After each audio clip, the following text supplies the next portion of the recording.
প্রথম কথা হলো বঙ্গোপসাগর পাড়ি দিয়ে খাজা খানজাহান আলী রহমাতুল্লাহ আলাই দ্বীনের তাওহীদের বাণী প্রচারের জন্য তিনি বাগেরহাটে আসলেন।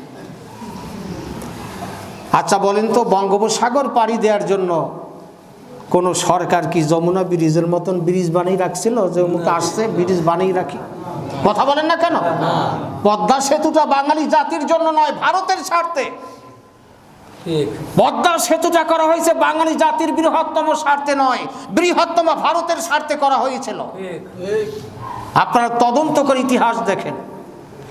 তার জন্য এরকম সেতু তৈরি করে রাখেনি, বঙ্গোপসাগরের উপর দিয়ে খাজা খানজাহান আলী রহমাতুল্লাহ আলাই বঙ্গোপসাগর পাড়ি দিয়ে আসলেন। তারপরে ওই বড় বড় পাথরগুলো নিয়ে আসলেন। খানজাহান আলী তিনি যে ধলা পাহাড় এবং কালা পাহাড় দুটি কুমিরের নাম শোনেনি আপনারা? এই কুমিরের পিঠের উপরে বসে দুটো কান ধরেছে, নে চল, সুবহানাল্লাহ বলবেন না?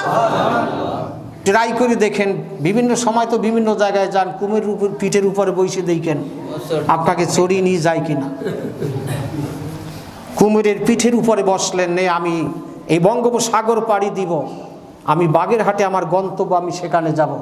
কুমির তাদেরকে সাঁতার কেটে ওই পাথর সহ সেখানে এসে পৌঁছালেন। ইতিহাস তো আপনারা জানেন না। খাজা খানজাহান আলী রহমাতুল্লাহ যেখানে মাজার, যেখানে বড় দিঘি, তার আশেপাশে ছিল বিশাল অরণ্য জঙ্গল, যেখানে বাঘ ভাল্লুক বাস করত।